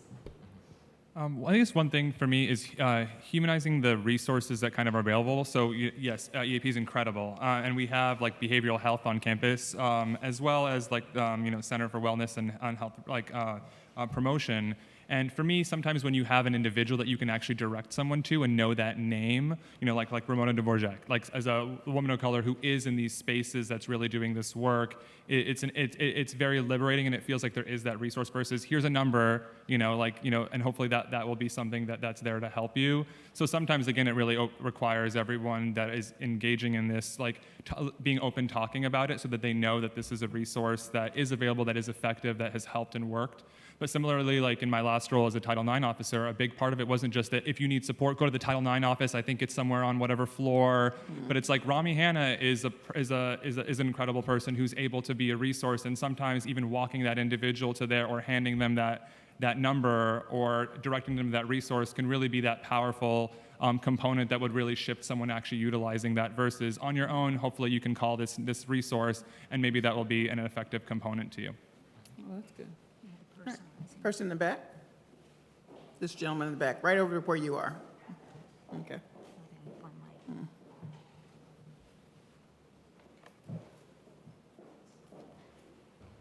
Hey, thank you for your time. So both Harvard and a number of other workspaces are pretty high performing. So in a lot of high performing areas that you found, how do you what would you recommend for spaces where there may not be the time to kind of, managers or employees may not feel that they have the time to sit down and have the conversations that they want to have or disclose what they need to disclose because there's so much work to be done, or there's a high pressure to get things done, to stay on target, to stay on task, or to meet a deadline. How do you navigate that environment? That's a really good question. So you're talking about as an employee, or so anyone in the room in your employee experience, and having something you might want to create a space for, a conversation for, and just feeling like the work environment doesn't facilitate that, it doesn't welcome it. That's a systemically challenging environment to navigate, and I think goes back to some of the bigger picture hopes and dreams I think we have around, changing, shifting a culture that in order for you to do your work in this, and someone kind of created this image of a cycle of however much productivity you have impacts how well you feel, your mental health improves, and allows you to be more productive, and kind of pointing that out where you can to people whose ear you deserve to have. And creating that conversation. I'd call it a courageous conversation, honestly, as an employer. And I speak from a viewpoint of being a manager in a very privileged position where my bosses ask me to go out and take care of myself, or head home early and take care of my 1-year-old, or they're looking out for me. They're 10 steps ahead of me. But you're talking about that when that does not exist. I think that it really is asking for that time and kind of mandating that time. I don't know if there's other practical advice. Let me add to that question and ask, assuming if you're in a situation where you're trying to get to the bottom line, all hands are on deck, right? So, but they hired X person because they can be on deck. So if X person says, well, wait a minute, I can be on deck if you can just hear me, that I need you to, then that's better for them. So it's actually not a slowing down of the process. It's actually, if it can be explained, I'm not the therapist, that in the end, you end up with a better product. Enhancing productivity. Yes, exactly. and enhanced productivity. Yeah. And I think also, oftentimes people will say, well, there's not enough time to have a conversation, but if we don't have the conversation, then nothing, like the work doesn't get done. So being a person for the Racial Justice and Equity Collaborative at Fenway, we talk about finding the time and the right time to have the conversation, and we don't have the time, and it's constantly time. And it's like, well, actually time is not the problem, because you move to what is important, and what you're actually telling me is that this isn't important. So let's pause, take a moment, have the conversation.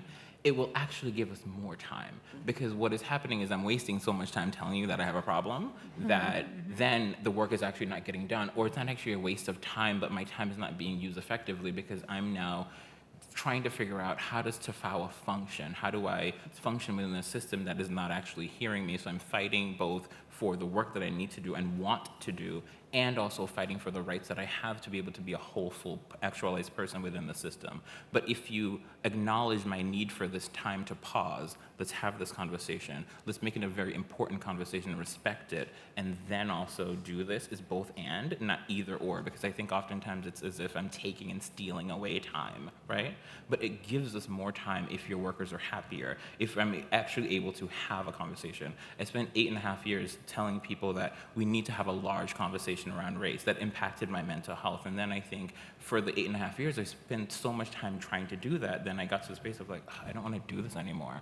I'm so tired, I'm so worn out. So if we spent time doing that, I would actually be freed up and feel lighter, that I can go into a space and know that I can talk about this here freely. Now I will focus on my work even that much more, because I want to invest in a system that is acknowledging my whole self. And I would like to add to this conversation, because as someone who's been at Harvard for a while, I have heard that comment many, many times. And what I will say as someone who sits in a central position and has been across the entire campus is there are times when there are time-sensitive deadlines. In the middle of commencement, we can't stop in the middle to have a conversation because you're having a problem. So there are times where it is not the ideal or the possible time, but there are life cycles There are life cycles in every department as far as deliverables, whether it's the academic year, the financial quarter end, whatever it might be. And that is our challenge as managers here, to identify what those cycles are and to make sure our employees know what those cycles are. Because the only way all hands on deck is going to work is if everybody is present. And so part of that is preparing, we know, just as we would our task list to be able to make that deliverable. Part of it is taking care of the people that are going to make that happen. So I would say that is another one of our challenges, is to look at our work life cycles and to make sure that we're addressing our people who's important. Our biggest resource that we do have are the people who do the work. And we need to let them know that they are important. So we do need to attend to them. So I think it's a systemic a way that it needs to be addressed. There's the individual piece, but then we need to be looking at the whole cycle. Over on this side, I saw a hand somewhere. Did I hallucinate? Oh, yes, there we go. I would just say, while you're passing the mic, there were years, and continues to be, when people talked about diversity, racial diversity in workplaces, and people said, no, no, no. When it was demonstrated that the bottom line improved, well, now, let's have some more people here. So honestly, when you start talking about this actually impacts the productivity, which is your goal anyway, it becomes more interesting to them. Yes, ma'am. Thank you. For someone who's experienced a big loss, how are you doing today as opposed to how are you makes a huge difference. How are you doing today? Yes, because every day is different. That's right. So I just wanted to pass that on. And I'm also, in my head this whole time, I'm thinking about coworkers and mental illness. I kind of wish this discussion could be mandatory for managers and faculty, because I've met people on disability because they were bullied so much they weren't functioning. And I've had former coworkers who were just a wreck because of, even though they know the resources at the university, they just know it's going to come back to hurt me. And so I know it's a long haul, but I really would wish there was an increase in what we can do with the people of power. Yes. Excellent. I just have a comment I want to share, to complement some of what you had just talked about. We really need to kind of create a community of support and holistic well-being. And I think when people do reach out for support and help, folks in those spaces that are designed to be a support and help really need to actively do that as well, so that people feel like when they do go for some support, they feel like their role isn't on the line, and there's actually systems in place to really be there and help them. And for me, not only it transcends in the actual systems that are established, like in HR, to really be a resource and support in those environments, but also, again, creating that culture. So, in one of my past roles, I worked at the College of the Holy Cross, and it was an interesting place as a genderqueer gay Muslim to be in a place that was very Jesuit-oriented. But one thing I loved about that is there was a significant push towards reflection and discernment. Instead of the meetings where it's let's start with business right away, it was, let's spend a couple minutes to just reflect. Let's take some time to just relax a little bit and even think about the work we want to do and go back to goals and values. And to me, to see that in almost all of my meetings over the long haul created an environment where it was opening and welcoming, because that was something that came down from the top. That was a huge part of the experience. And even as a person with very different religious and sexual orientation and gender identities in that space, I still felt very welcomed, because that was the culture that was kind of established there. So not only should there be clear policies and people in place that are really actively supporting folks who are in need and struggling, but really the culture piece as well is something that everyone can do within their spheres of influence. We don't need everything to be changed holistically across the board, but within small circles, you can actually create a world of difference for your staff. So I just wanted to say this is a very rich and thoughtful conversation, and I feel like it needs to fall on more ears. So I have two practical considerations that I wanted to kind of throw out. One is that we have PeopleSoft performance evaluations that managers have to do, and there's something within that called ongoing conversations. And I'm wondering if maybe some of the HR people can speak to getting managers to have this conversation or listen to this conversation or for it to be part of their knowledge base so that when they have those ongoing conversations that they're supposed to be having, that they can talk about these things too. And so that seems to me like the perfect place to add this in or encourage this with managers. And then the second thing is that I just want to ask, do we think it's a wise thing to encourage people in the application interview process to disclose mental illness or addiction issues? I'm just not sure about that. I'd like to comment on that. Is number one, it depends upon where the person is at as far as their own comfort level. But generally, and I'm speaking from my experience here, is that if someone came to me and asked me, should they disclose during the interview, I don't believe we're at the point where I would say it's your choice, but would I advise someone to do that? Would I do that? The answer is no. After someone, and this is more, I'm talking now more regulatory, is that after, say, you're offered a position and then you disclose, there's no going back. They can't say to you, well, oh, another great applicant just walked in the door, more qualified than you, so thank you for your time. Because then it does become blatant discrimination. And I've had people who have disclosed prior to being offered, and then when things may not be going well, all they can focus on is that it's all because I disclosed. And so whether it is or not, that becomes something that there's no answer to because it's going to be denied. I mean, and then it becomes like an impossible situation for that individual to be able to maneuver, and this may have been their dream position. This is just where they wanted to end up. And so it's not a very positive answer, and I'm sorry it couldn't be different, but I think to be truthful, that's where we're at. If I could just add, I agree generally. I would also say, though, I think it depends on the position, right? So, there are some positions where during the interview, that kind of disclosure with some context provided that explains sort of, where you were at one point in your life and how you got to where you are today and how that experience is actually going to help inform the work that you do. See, to me, that's a positive. So I think it really depends on the position. I just note that a lot of college students are coming in disclosing. I know that's not the same scenario. I'm just looking at that as a potential cultural shift coming up. I know your hand has been up here in the front. And we're coming to the end of our questions. Thank you so much. This is really important. I can't even say enough how grateful I am that we're having this conversation. I want to know what to do as a bystander. For example, perhaps I'm in a situation at work where someone happens to say, well, you can't bring that issue up with Callie today because she's having one of her days. She's having one of her, stressed out days, and you really can't talk to her today.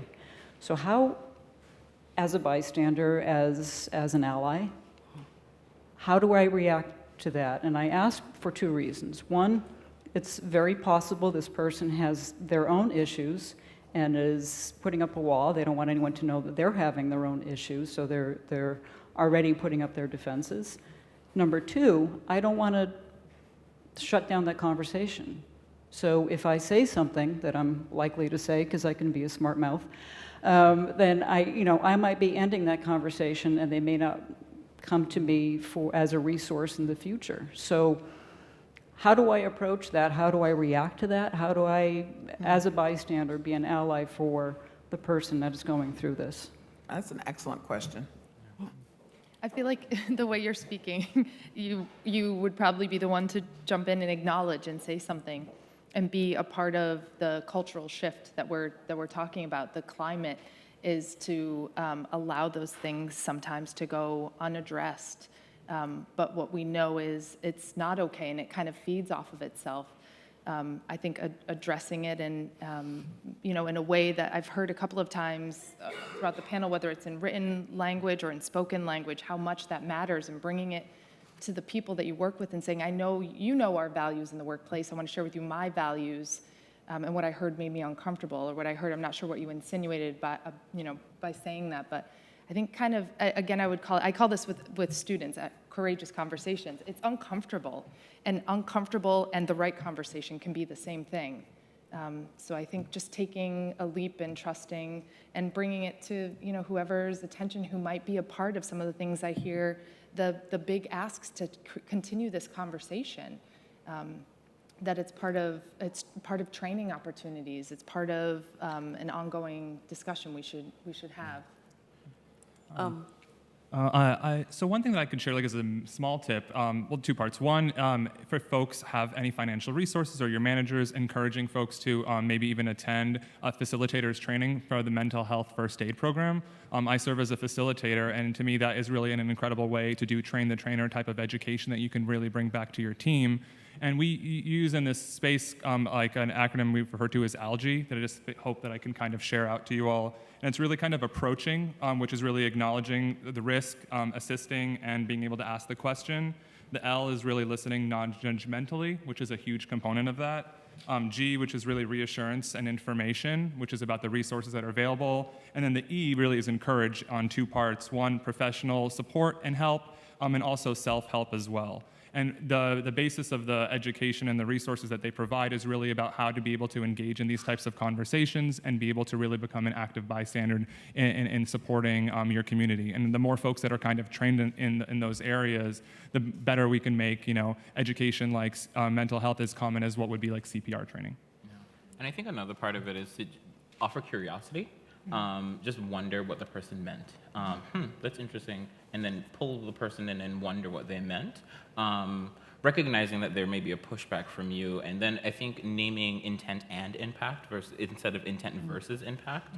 I think there's an intention that the person may have had there, and there's an impact that the person had. So once you get a sense of what did you mean by that, then you can say, here's how it landed on me in terms of my own interpretation of hearing you, not being in your head. So being curious and then pulling the person into a conversation and having conversations versus putting the defenses up and then conversations stop. And just to piggyback on that, because I was also thinking about intent versus impact. It's interesting, we've done a lot of work at my agency around issues related to race. We've got a major LGBTQ initiative going on. So the concept of allyship has come up a lot. And it's interesting because, I really feel like it's great to have the little ally button. It's great to have, the rainbow stickers and all that. But, unless you actually put action behind it, unless you actually make a commitment, means nothing to me. So the intent is well and good, and I get that. But unless there is some kind of impact that's achieved, then yeah. I would just ask the question, do I see a hand here? Because in my newsroom, I'm in a different situation, but I have, for lack of, okay, I'm going to use the word, more power at this point, at being a veteran in the newsroom. So somebody else who would not have as much could say some things to me, and I don't have to use your name, say, hey, what's happening here? Or bring it to higher powers and be heard in ways that other people fear any disclosure might.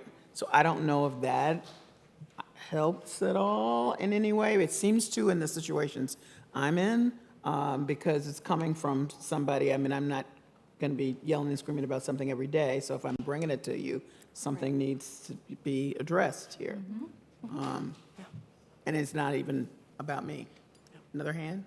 Yes, person back there. And then we're done. I was trying to squeeze in one last. I knew I saw a hand up. Yes, sir. Yes, my question is about we talk a lot about employees and supervisors, and it sounds sort of at the bottom end of the structure. And I'm curious if there's this kind of conversation happening up where I can't see it. If upper management, senior, are they, because I know that this is more likely to happen if we see it happening above us. And is that happening? And then also, are there specific policies that we can be supporting that would help this process happen? I don't have. That's a great question, and what I would really do at this point is I would really defer to my HR colleagues, because to me I'm assuming that's where that would reside. Chris? Sure.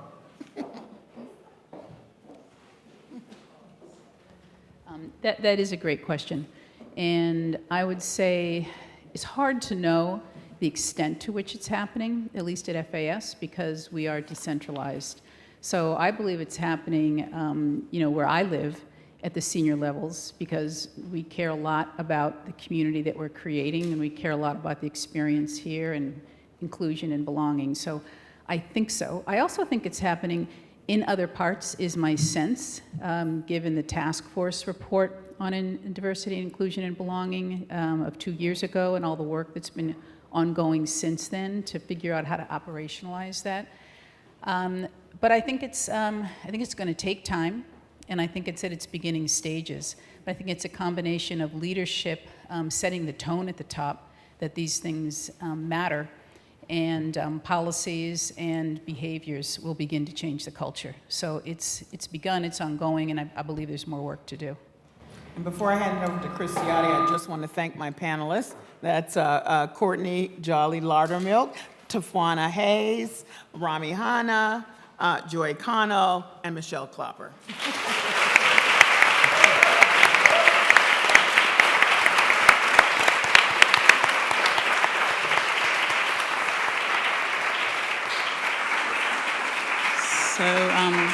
So hello, everybody. Thank you again. I'm Chris Ciotti, Associate Dean for FAS Human Resources, and on behalf of Dean Gay and Leslie Kerwin, who's here today, and our FAS HR Diversity Committee, I like to always thank everybody who's sitting in this room for taking time out of your day to attend today's panel. We know how busy you are, and we realize you have choices to make, and we're very grateful and feel fortunate that you've chosen to spend this time with us. I want to thank our panel and our moderator for taking part in today's discussion.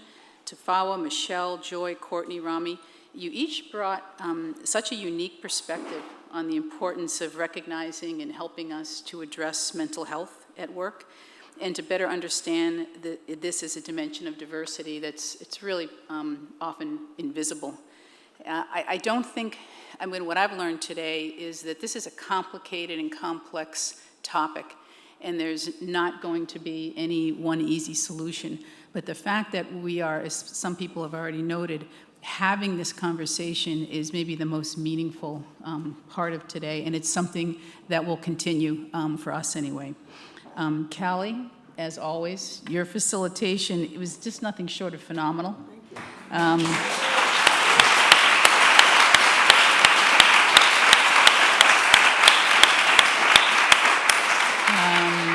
you. You add so much to every diversity dialogue event that we have, and when we're fortunate enough to be able to book you, so we thank you for that. And just another round of applause for the entire panel. It was really great.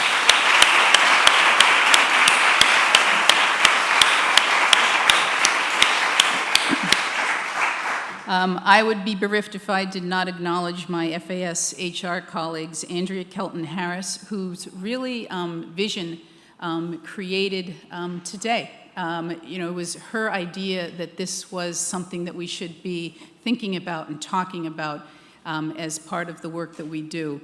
And I can't thank you enough for always really steering us, in the best and the right direction. And Dominique Bocanagra, who is behind the scenes in a very pivotal way that makes today's flawless event. And as we know, when you have an event that looks flawless, it really takes a huge amount of work behind the scenes. And they get support from Jess Bound, who manages our programs. So thank you, team, for doing all that work.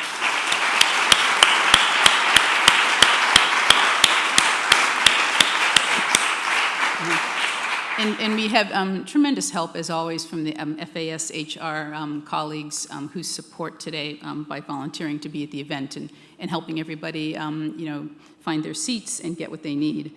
So finally, we hope that you're going to take what you heard and you learned today back to your departments and your colleagues, because that's our hope every time, to keep this conversation about inclusion and mental health alive and use the practical knowledge that came out of today's panel to do that.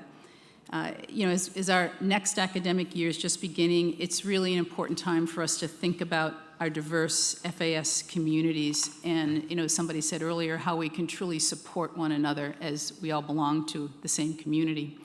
So we're looking forward to another year of diversity dialogues. Please keep an eye out for upcoming communications on dates and topics, and thank you again, everybody in this room.